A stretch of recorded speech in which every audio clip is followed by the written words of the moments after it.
Mana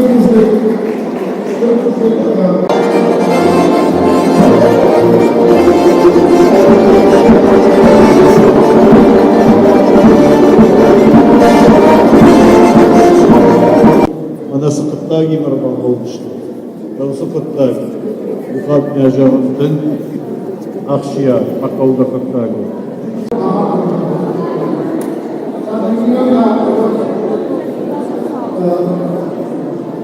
Şunu karşılamayı hatırlamada bahsedelim.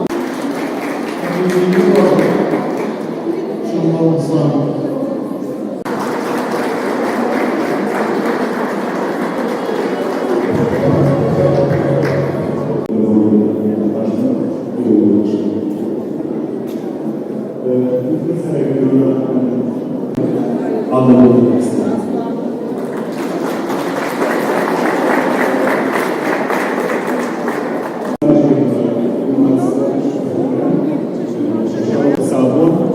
Sabun Richard Lefenvod, don Şapan Kazanula, Arda Mercedes, Rayşo Raji, İçeri Kuştu, Mahayı Kudan Kazakay, Masik, Gede Zala, Şariş, Donen Cebiya Nerede,